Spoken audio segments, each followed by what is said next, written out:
This is The Recap, a weekly reflection on the sermons of Fellowship Baptist Church in Maineville, Ohio, seeking to help you make Jesus essential in every aspect of your life. I'm your host, Ryan Land, and I'm here with the preacher of this week's sermon, Brent Wilson. You like the pause? I did. I didn't know where you were going. I've been trying to change up the intro just a little bit. Just tweak it. The cadence? Just tweak it a little bit every week. Yeah, the cadence. No, I like it. I like things to not change. Last week I did when I said your name, when I was editing it, I was like, I sound like Richard Nixon.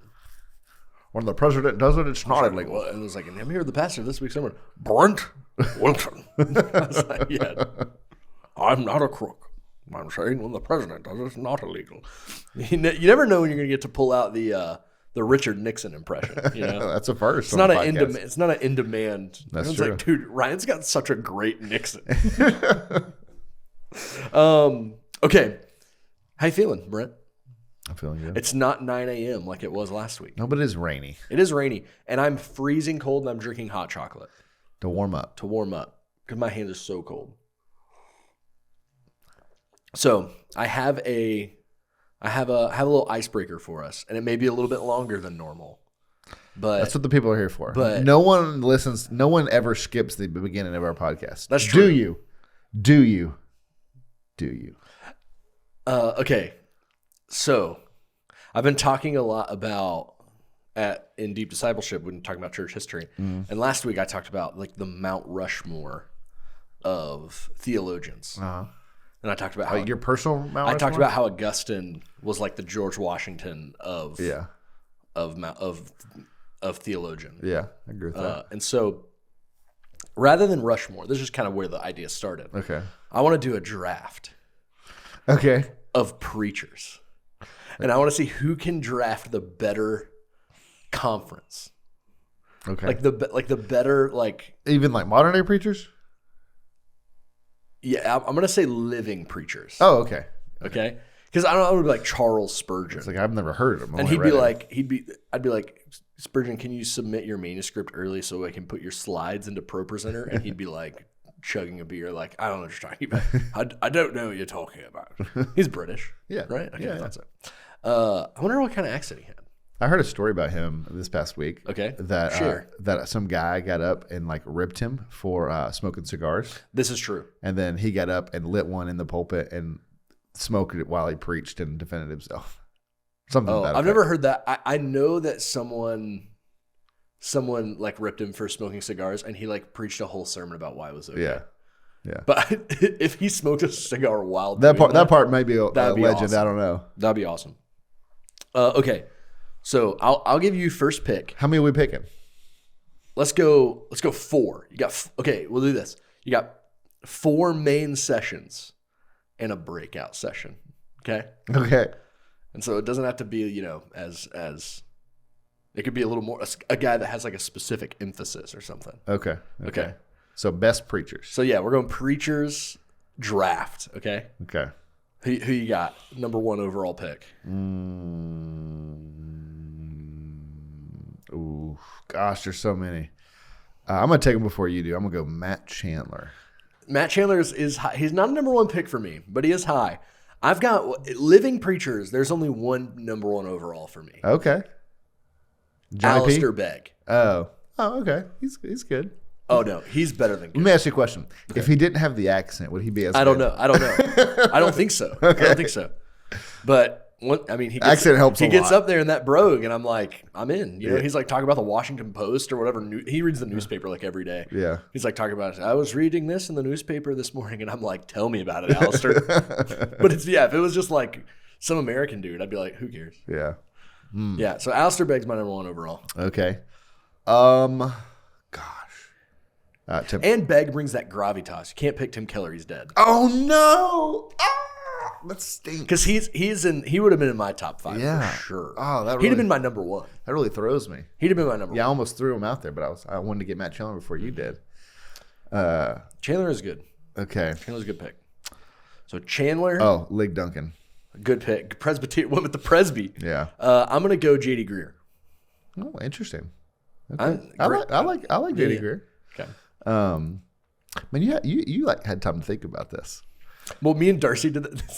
This is some insight into me and Darcy. We did this on a drive, I think, before we were married one time. Oh, hilarious. And did like a preacher draft. Yeah. We're very cool. Not nerdy and at hip all. with the times. I'm going to go Russell Moore. Great pick. I didn't think you'd get him that early. I didn't think you'd go that early. Yeah, he's a great preacher. Okay. I'm going to go John Piper. Yeah. Slipped to the 3. The 3 slot. John Piper's great. He's so intense. That's true. But so is Chandler. You picked Chandler first That's overall. true, but just to beat me to the you just try to beat me to the punch. yeah. It's funny, I got all these old guys. I got all the old guys. Yeah. Begg, Piper, Greer. Greer's got gray hair. I'm gonna go David Platt. Oh, that was my next pick. That's a great pick. So you've got Chandler, Lig and Duncan. Lig. You pick someone more. Platt. Mm-hmm. So this is my last headliner.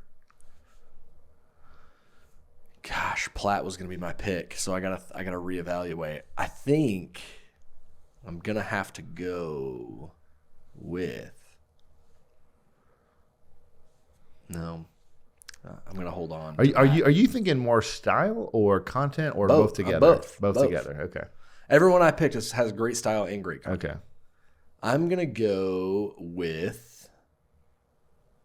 Gosh, I don't know anymore. I feel like we've gotten all the people that are like head and shoulders above everyone else. Yeah. What? Slim Pick. I figured out who my. If your fifth, if your utility person is mine, I'm gonna flip the table. And by your reaction, I think it is. Gosh, okay. Fourth, the Platt thing really threw me off.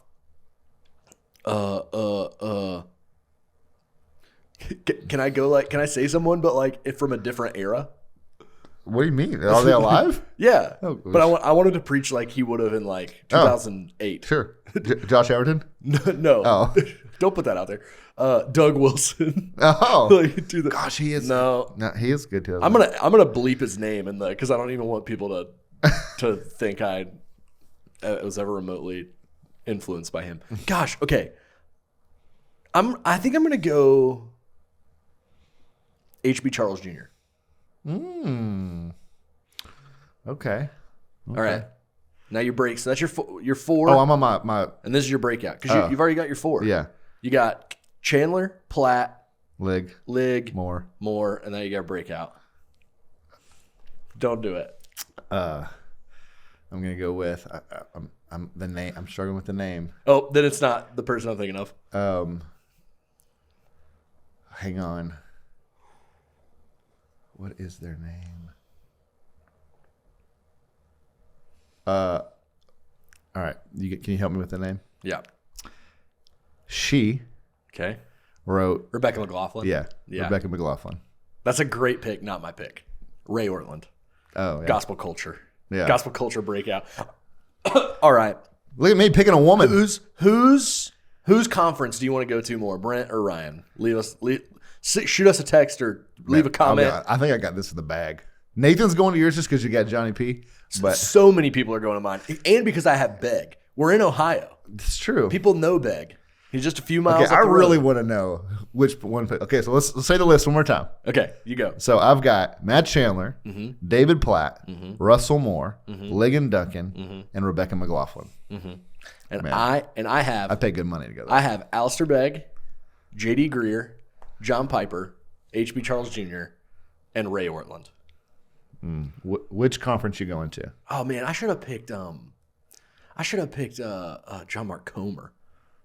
Oh, I don't think I've ever listened to him. Dude, him and John Piper in the same room, that'd be hilarious. They're just like polar opposites. Yeah. Okay, well let's talk about. Let us know whose conference you want to go to.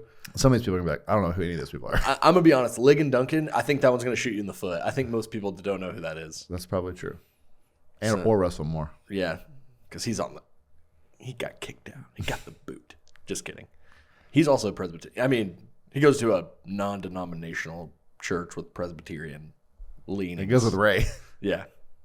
Ray, also non-denominational. He got kicked out of the PCA. The PCA.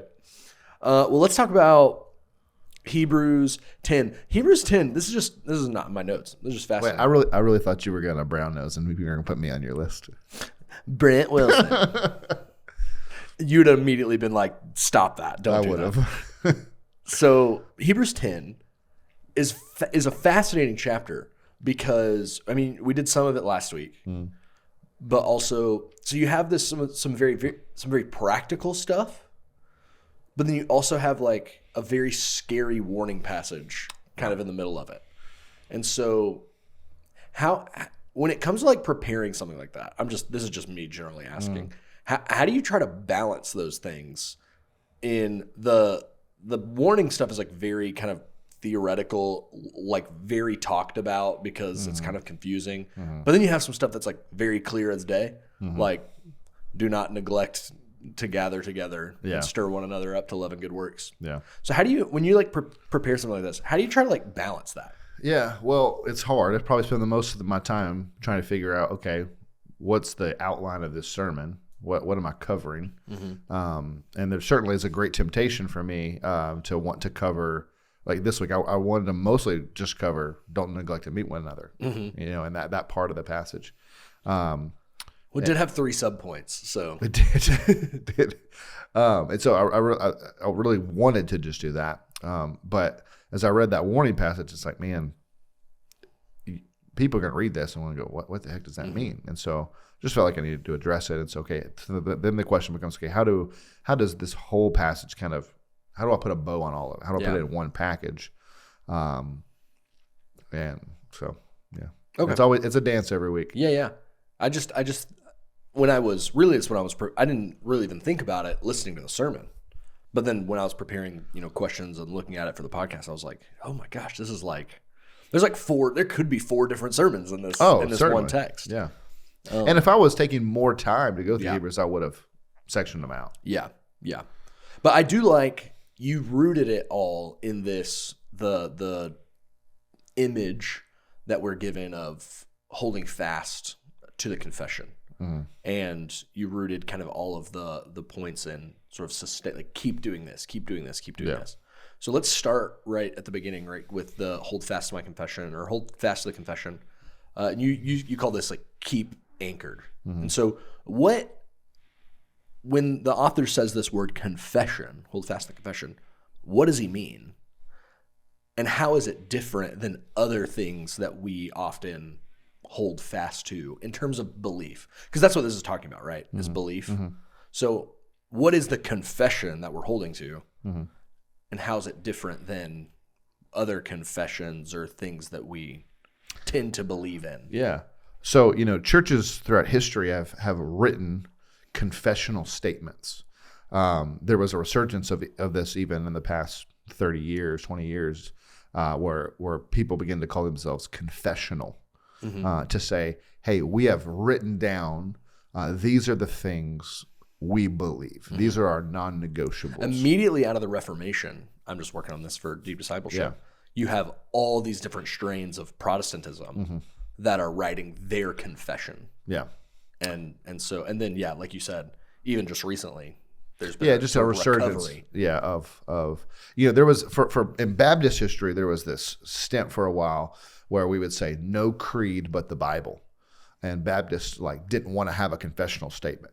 We don't. We're just Bible people. That's why we have a statement of faith, not a confession. Yeah, and Southern Baptists came along and wrote this thing, and so churches have had these documents to say these are the things we believe and hold dear. Yeah, and so that's sort of what he's referring to, not necessarily ours, but the confession that Jesus is Lord, the confession that He rose from the dead. That we're sinners need to be saved by grace. These core tenets of the faith. So hold fast to those things. Don't let them slip away. Don't be unmoving from those things. Yeah. And what might that be different? Like we also hold on to things in life that are subjective or that are not concrete, right? Or are pliable. We might hold fast to a political party. But I remember growing up, and my dad would always tell me that he was a Democrat because the old school Democrats were different and they've changed, right? And he wasn't moving, right, or whatever. And so it's like political parties change, And so it's like you might say you're this party this year, but in 20 years, that party may have changed so much that you don't align with them anymore, right? And so you don't want to hold fast to a political party. You want to play fast and loose. You'll be able to change as they change. And so this thing is unmoving. So we want to tie our ship of our life to this confession that Jesus is Lord, and not to anything else. Yeah.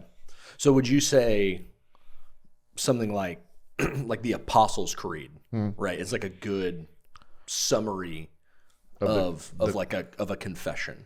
Yeah, the Apostles' Creed being probably the earliest or one of the earliest confessions, and it got added to over the years. But we went through that some months ago, last year sometime. But yeah, I love the way Dr. Moeller says it. He says Christians certainly believe more than that is in the Apostles' Creed, but we certainly don't believe less. And so yes, the Apostles' Creed is a summary of the things that we believe, and it's a confessional statement. We are confessing to believe these things. So then, so just staying inside, I do want to talk about stuff outside the church, right? Politics, stuff like that. But staying inside the church, what does that mean that we do with differences in belief that are not expressed sort of at that core level, like in the Apostles' Creed? Like what do we do with beliefs that are not about the resurrection of Jesus, that are not about the Trinity, that are not about whatever? It's a great time to talk about that from this Iranian situation. So us in Israel, we're bombing Iran, and that every time something like we are. I'm just kidding. Every time that happens, there are someone out there who's going to say, "Oh, the end is near. Jesus is about to return." Right? Anytime something like that happens in the Middle East, people claim that prophecies are getting fulfilled, or something. And so, I saw a book on Facebook the other day, and it was 83 reasons Jesus will come back in 1983. So funny. Yeah. And we've been doing that for a long time. And so it's we can disagree about how and when Jesus is going to return, what that's going to look like, how we interpret Revelation. Like, for example, my oldest daughter, was in her co-op and was telling me about this apologetics class they were in. And apparently they did some Revelation stuff and watched this video. And she was saying, "Dad, what about the 7 years of this and all these questions?" And I was like, "What kind of video did you watch?" I was like, "You watched some premillennial video." Yeah. I was like, "Well, honey, I probably disagree with everything you watched." And so we kind of talked about it a little bit, and that's okay, right? So it's like that position, that left behind sort of position, is good and fine, and people believe it and hold it, and we can disagree. I can disagree with them and have my position, and that's not a confessional thing. Yeah. What is our confession is that Jesus will return, that he will judge the quick and the dead. What about the slow? Not the slow, just the quick. I'm good then. They ain't getting judged. They ain't getting me. That he's going to judge the world, that he's going to make a new creation, raise the dead, all those things. That's part of our confession. Yeah. The how and when, not a part of our confession. So there are things that we could use this verse to rightly say, you are not holding fast to the confession that was given to you. Where is it that, is it in Titus, or like we talked about the faith once delivered to the saints? Oh, no, that's in, I don't remember now. Well, anyway, and so it's there are situations where we can tell people who are believing, contrary to core doctrine, you're not holding fast to the confession. But then there are other things, even inside our church and even inside the Christian church, like capital C, that we can say we should not accuse people of not holding the confession, because we don't look at our Presbyterian brothers who are baptizing babies and say you are not holding fast to the confession. Yeah. We just say, hey, we just disagree on or egalitarian churches. Yeah. It's the Apostles' Creed doesn't mention. Yeah. So and they're really things that affect salvation. Yeah. That's the confession. Yeah, we call them gospel issues. Yeah. Right. To reject this is to lose the means or the belief by which that saves us, or something that's really quite significant toward that aim. Okay. So then you taking this outside, well, this could also be inside the church, but not theological.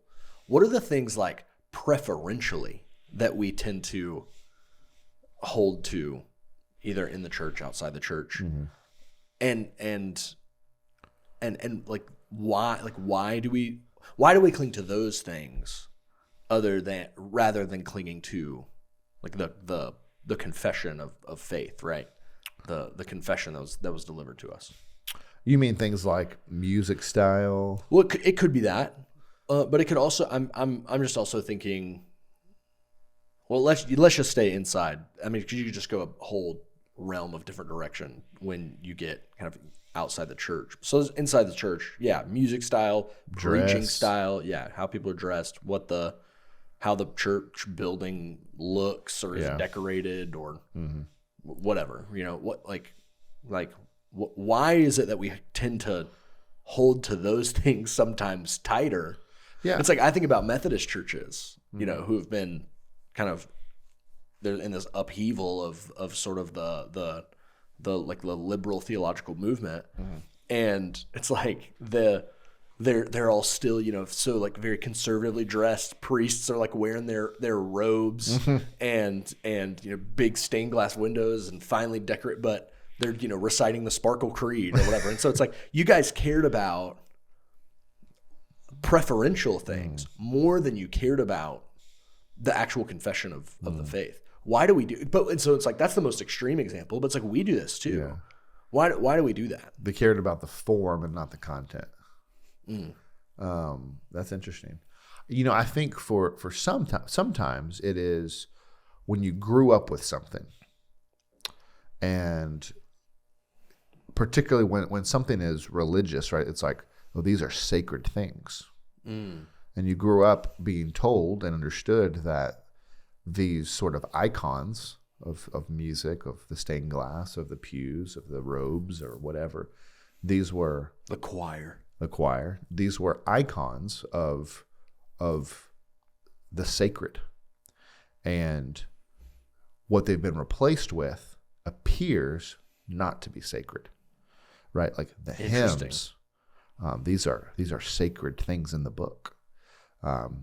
Banging on them drums, that ain't sacred. That's rock music, right? The robes, right? That you don't walk around life wearing robes, right? And so to put on the choir robes, or for the preacher to wear a robe or whatever, like, well, this is the opposite of the Lord. This is a sacred space, right? The pews, you don't have pews anywhere else. These are sacred things, and so I think for sometimes it is people think it's defiling the church. So I think that's on one level. On another level, it's what we know, right? We're comfortable with what we know, and we don't like that new thing. And for some people, they think it's there's a fear of, hey, if we do these new things, we will lose the truth that is guarded by these old means. Because maybe they see some other churches doing those things, and they've lost something. They've lost some content, and we don't want to do that. And they associate the content and the means together. New music means bad content or whatever. Yeah. So sometimes it can be that. So it can be. Those are both, I think, decently motivated things, but maybe just misunderstood. Yeah. Well, and I also think, you know, what you talked about this in the sermon, and the verse says, you know, it grounds the perseverance of holding our confession, not in our own. You talked about, you know, just now, like comfort, right? It's like what makes us comfortable and what makes us feel safe. And the grounding in this verse for holding fast the confession is God's faithfulness, right? That's why, like, God has faithfully delivered it. And so how does, when that becomes the motivation, right, to cling fast to the confession because of God's faithfulness, how does that like shift our perspective when it comes to preferences or even like political ideology or whatever else it may be? Say that again. How does like when we ground like instead of like white knuckling like I just have to believe the confession of faith, understanding that I can believe this because God has faithfully delivered it and God is faithful. So your perseverance in clinging to the confession is rooted in God's faithfulness, not your own faithfulness. How then does that like shift your perspective or your attitude when it comes to preferential things, like or when it comes to church things or political things or whatever it may be? Yeah, I mean, God's promises are specific, and His faithfulness has specific, tangible realities to it. And He's not promised us to, that we should do things certain ways, right? He's promised grace and mercy and forgiveness, and He's shown Himself to be faithful in the cross and in the resurrection, and so we want to be less concerned about form and more concerned about substance. And the form, I mean, if you just look at church history, is helpful, right? Because you look over church history and it's like, oh, the form has changed a lot. It's changed some over the years, more in the recent recent history. But architecture changes, right? And dress changes and all these things. But the substance has always been there. Yeah, the message, the content. And so we trust God in these specific promises that He's made, in His specific faithfulness. And we want to hold on to that thing. And these other things, it's like, well, so politics is like, He's promised like that He's the king and this world's going to pass away, right? He's on the throne. He's in charge. And so it's like, well, I'm not going to put my hope in a political party because even if I like their message, because these rulers are going to pass away and they're going to fail and they're flawed and all these things. Yeah. And so I hold tight to something that is constant, something that is unchangeable, something that is sure, unmoving, not something that's flawed or. Yeah. And I think like a lot of times when those things change, right? Those things that you're clinging to, preferences, political ideology, whatever, when that starts to change, you get scared, right? There's anxiety that builds, and not in this like I don't mean anxiety in this like nervousness kind of way, but just like there's this negative emotion that when this thing you've kind of put all your eggs in the basket, when you've stood up and put your faith, in the choir and the robes and the glass pulpit or whatever, the cross behind them. It's like, well, it's got to be that way. When that gets taken away, you're going to lash out because you've got all this. But when you're able to say, hey, this actually doesn't matter that much. Like what the church looks like doesn't actually matter that much. Yeah. What it sounds like doesn't actually matter that much because God is faithful to deliver the confession. So that's all we have to do. And so I think you can honestly find more joy in life because you're not so wrapped up in the successes or failures of these other things that are wishy-washy. Yeah. Okay, so why then does he move from confession, holding fast to the confession, to community, right? So hold fast to the confession, persevere, and don't neglect meeting together, stir one another up to loving good works, encouraging one another, all of that. What does that tell us about how God has intended for us to cling to the confession? Yeah, I just think it means, I think it's Proverbs that says a cord of 3 strands not easily broken. And so by ourselves, one strand is easily broken, but you bind us together with other people. That when you think about a race, right? Like if we're running a race together and I begin to slow down, right? There's other people that can come and, hey, encourage me, grab me by the arm, pull me along. And so it's like alone, it's going to be hard to be anchored to this confession. You're gonna be wishy-washy. You're going to give up. You're going to be influenced by these other voices. But together, you can do it. Yeah, you can stay on the path. It reminds me of Ray Ortland. Sometimes shows this picture of I was going to show it, but you've already showed it at this church. This guy in Vietnam, being carried by 2 buddies. Yeah. And he's like, this is like the best picture of church. He says, because sometimes you're the guy doing the carrying, and sometimes you're the guy being carried. Yeah. And so that's how you persevere. Yeah. Is not by yourself. it's with a community or with a family. Yeah. Ray Williams has this other quote. It's like he's not just creating a new community, he's creating a new kind of community. Yeah. It's like, so we use the language of family because it's the closest thing we have to the spiritual reality that binds us. You know, as brother and sister and those things. But even that is a shadow of what it is. Yeah. It's a reality greater than that. Yeah. What about you talk? I mean, there's one of your subpoints was about being an encourager, and I think particularly in our cultural moment, that is a very powerful and very challenging command. Why do we as humans need encouragement? And then, like, more specifically, why right now is encouragement so powerful? Yeah. So first, like, just more generally, like, humanity. Yeah. I recall I've talked to several people in the past about, you know, whether it's a friendship or a marriage or whatever, and it's like, hey, you know, you want your spouse or your friend to do this thing. Well, when they do it, and tell them how thankful you are, tell them how great they did, you know, praise them, encourage them in that. And sometimes I've gotten the pushback of like, well, they should just do it. They don't need that. And it's like, we're not robots that just are like, think about how hard it is to sometimes to get the motivation to do something. Right? You're like, you can think, man, I know I got to cut the grass, but no part of me wants to do it.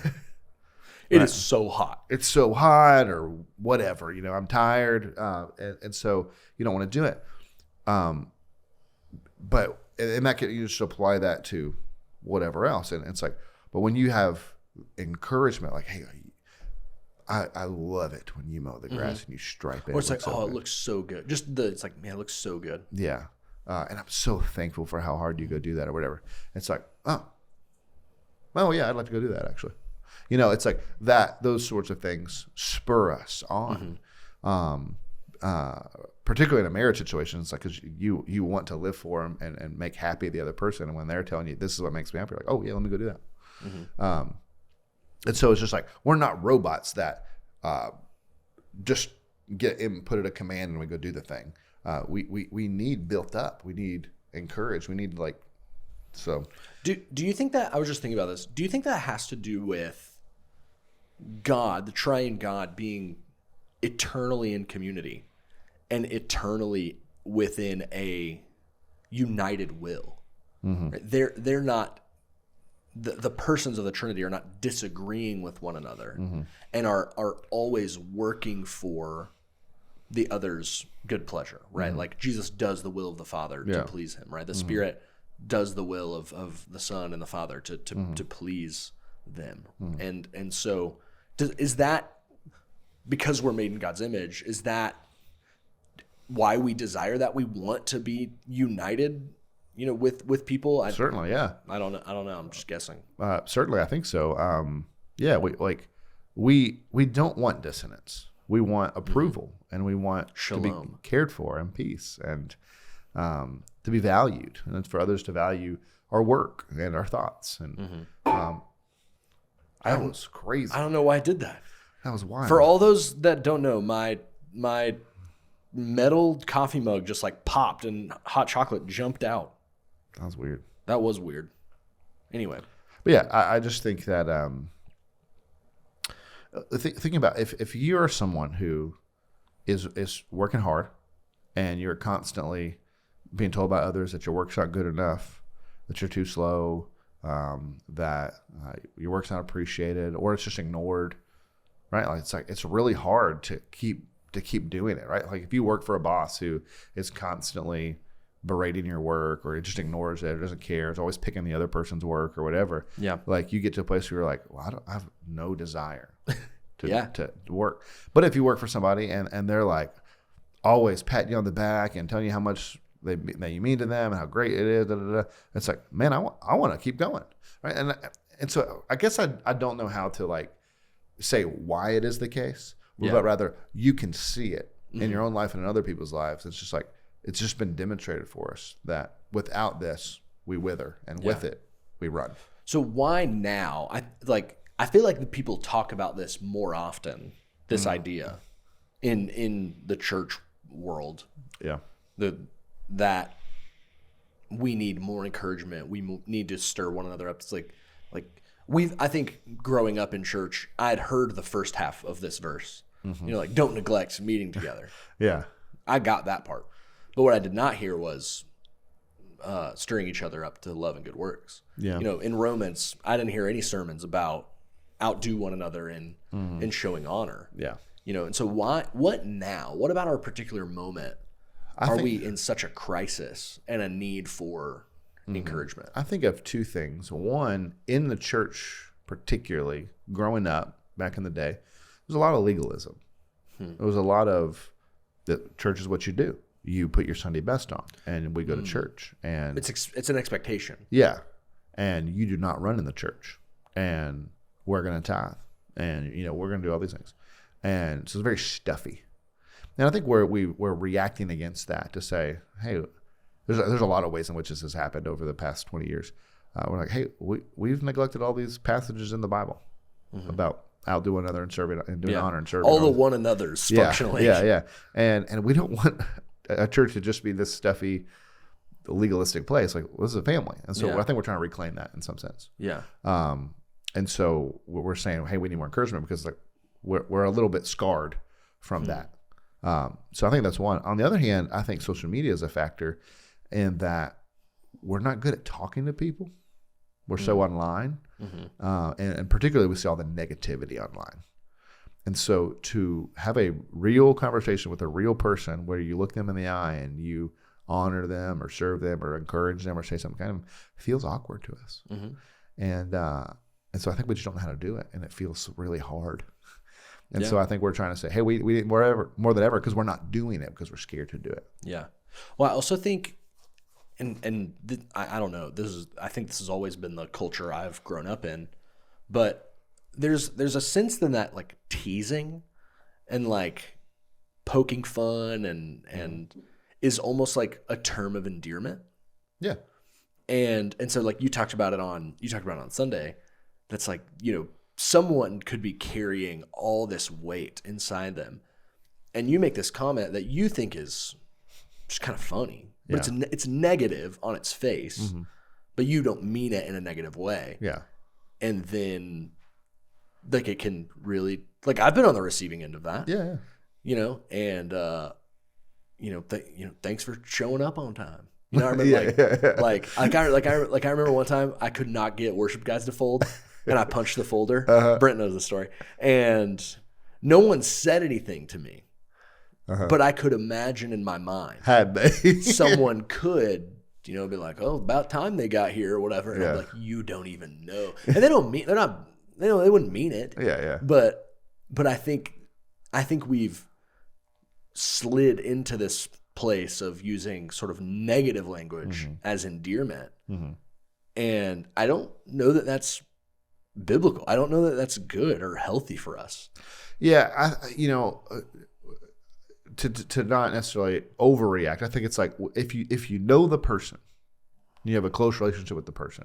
Yeah. And you know that if you're picking or saying things in jest, that they're going to receive it in a fun, genteel way. Then that's one thing. If you don't really know the person, you should be a lot more careful anyway. Well, I just think my pushback on that is what sort of culture does it? So I think about the youth group. And I've got these two guys, that are great buddies, and they know that they can, rib, make fun of each other. And then you've got these other two guys that just look up to those guys. And they see how they talk to one another. Oh, sure. Yeah. And then they say, oh, well, that's how you treat your friends, is you just kind of make fun of them. And so then what the younger kids do is and then it just kind of perpetuates like a culture of the way we show that we love each other is actually by like being smart alecks to each other. Yeah. And so I wonder about that a lot particularly in youth ministry, because that is a lot of times how teenagers feel like they can express When themselves safely. It's interesting in that example. The first two guys potentially had this. It was loving, right? They understood it correctly, and they received it within the intention that it was given. Yeah, but the next two guys, they did not, because they were just copying. Yeah, or it's like, or the guy, guy number 2 on the wrong day, the comment makes him blow up or whatever. Right. But like no one's gonna get ticked to say, gosh, you're such a good friend, and you're always there for me. Oh, yeah. I remember the first person I met who was like that. I had this roommate in college who was my second roommate. And I actually lived in a quad, so it was 4 of us. And this guy's name was Cameron Pugh. And I grew up very much in the culture you're talking about, right? Played a lot of sports, and we're always ribbing at each other. Sarcasm, Yeah. And this guy had none of that. This dude loved football, big Alabama fan, all these things. But he was so gentle and so kind and so endearing and so giving up of himself. He was older than me, giving up of himself to me. I remember one time. Is he the guy that lets you sit shotgun? Yes. Oh, okay. That was like life changing. It's like, wait, no, we're supposed to fight over shotgun. This is what you do. You fight over this. I remember one time growing up, I got punched in the face over the shotgun. I've been there. And so when he was like, "Oh, you can have it," I'm like, "What? What do you mean?" Countercultural. And so you're absolutely right that those things cannot be misconstrued, and they do shock your system. Let your yes be yes and your no be no. Yeah. don't let there be any guesses about what you mean. Yeah. So, okay, we got to move on from this point, but I do want to ask one more question. Okay. How do we move? You talked about being a contributor, not a consumer. How do we move towards being a contributor to our church community and not a consumer? Well, I think, when you first come to know the Lord and you're an infant in Christ, you are at the stage where it is most normal to be a consumer. Now, you shouldn't be there long, but it's like, hey, you're on milk right now, and you're consuming. Yeah. Merritt does not contribute much to our household. Right. She is a consumer. Right. And so there is a short season where that's okay. And I might even suggest that person, particularly if they're a little bit older, can begin to serve quite quickly in certain ways, and should. But if you've been following the Lord for a few years and you're still there, now we got a red flag. And so you've got to move toward doing something. You may not know how you're gifted yet, right? So do something and see if you like it. See if you're good at it. See if this is what the Lord will energizes you. And if it doesn't, go, I don't know, I'm going to try something else. Right? Keep trying something until you find that thing that's like, oh yeah, this is what God has raised me up to do. Right? So how? You just got to do it. I don't know. I got secret sauce for how. You just got to do it. Yeah. Outside of, actually contributing, right? Like giving of your time, your talents, your money, those things, right? Serving. Is there a way in which our attitudes, just like what we think about church and the church service and the church gathering, whatever, predisposes us to being a consumer rather than a contributor? Certainly. And I think church culture in itself, by and large, has not been helpful in this regard, right? Because churches are competing against one another, right? We're always upgrading and trying to, not that those things are wrong. Yeah, so we're done upgrading. You heard it here. No, just kidding. Yeah, but like there is a church that I heard of not too long ago who, when they go to plant a new campus, they plant it right by an existing church, and they strategically put all of the ads to geofence where that church is, so all those church people will get their ads, so they'll be discontent with their church. It's elevation, I'll say. Okay, it was elevation, and they'll go to their church plant, and that's wrong. That's unhelpful, and that leads to this. Oh well, I'm not getting what I need out of this church. I'll go over to this one. And there have been times where I've met with people in our church who are newer people in our church, people who are visiting our church, and they'll be kind of asking questions, and I'll be like, hey, look. My goal is not to get you to come to our church. My goal is for you to find the right church for you. And that may not be. We hope it's us. Yeah, I'd love for it to be. But it may not be. Or people have left their church and they've been telling me about da-da-da-da. And I say, hey, maybe you're actually wrong about that. I think you need to go back to your church and you need to like dig into that some more. And I love Mike Newman, the pastor over here in the Old Y. And sometimes people have left there or left here and gone there or vice versa. And we call each other and say, hey, this person's coming to visit you. Here's the deal. And he'll be like, well, I'm just going to send them back to you. And so I think that's helpful because it does stop this idea of, well, if you don't like the music or if a sermon kind of made you upset or someone at church, yeah, made you upset. Yeah, or they stop doing your favorite ministry or program. That doesn't mean you leave. Yeah. So that's a consumer. Yeah, not a family, not someone who's contributing on mission together. Yeah. All right. Last 2 points. We talked way too long about connecting to biblical community. That's okay. That's all good stuff. The warning passage kind of comes at the end, kind of in the middle. So you talked about keep repenting, and you specifically talked about this idea of drift. How does daily repentance keep us from drifting? Keep us anchored, keep us too far, or from getting too far from the confession? Well, daily repentance requires thought. It requires reflection. Reflection, yeah. And so if you're so busy that you never slow down to think and to reflect on your life, then you're going to be like the person who sits in the middle of a lake and then falls asleep and wakes up and their boat's crashing to the shore. How did I get here? The water wasn't moving. Well, it was moving. It was just really slow. You couldn't tell. Yeah. And so, but if you're slowing down enough to like, Lord, bring the things to the mind that I don't know I'm doing wrong, or that I've drifted on, right? And you're thinking about those things. Then even every time you move a little bit, you come back to the center and you keep trying to stay centered. Well, one of the things with the lake analogy, I wanted to like yell this out at you in the sermon. I was like, because the lake moves, right? The water in the lake moves. Yeah. But then other boat, when you're on the lake, other boats drive by. Yeah.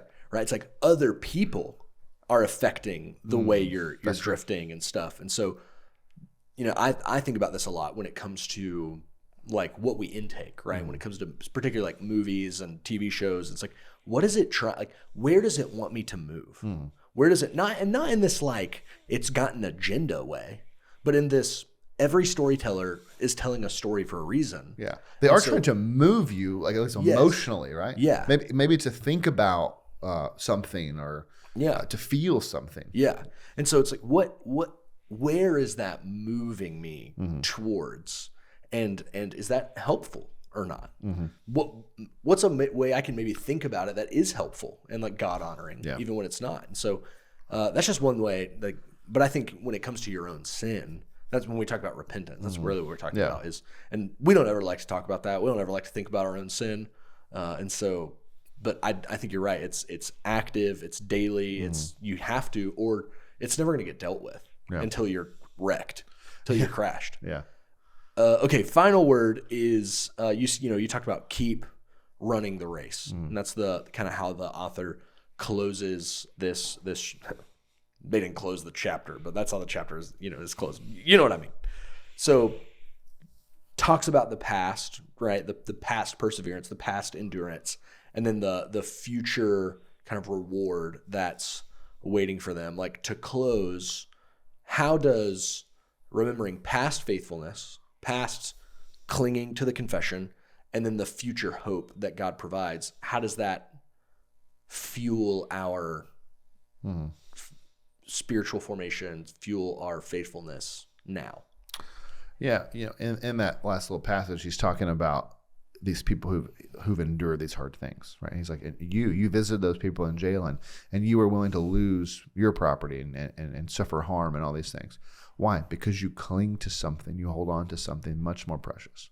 And so when you remember God's past faithfulness, you're remembering a tangible thing, like particularly you're remembering the cross.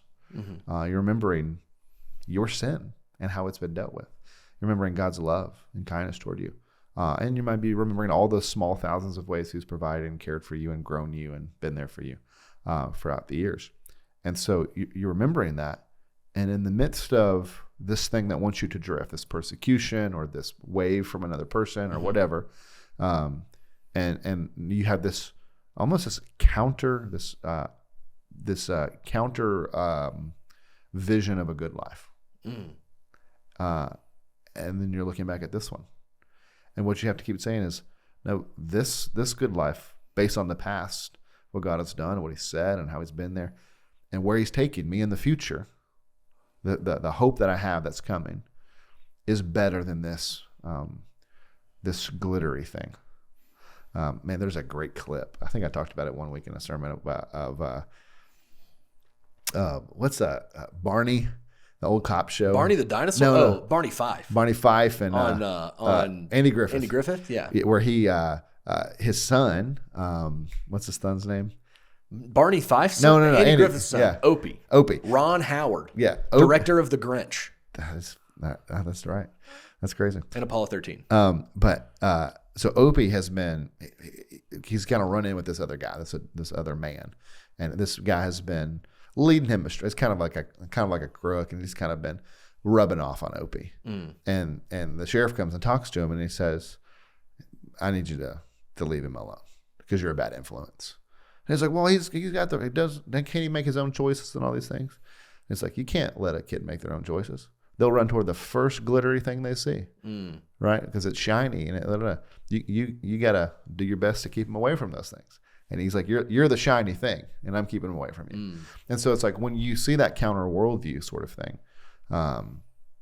it looks shiny, it looks good. It's like, oh, that seems easier. That seems more comfortable. That doesn't cause me to lose family or friends. That doesn't cause me jail time. That doesn't cause me to lose my job. And what we have to say is, though that looks temporarily better, based on what I know about the past and what I know God is taking me in the future, it's not. It is temporarily better or easier, but not in the long term. Better. Yeah. So I think that's good.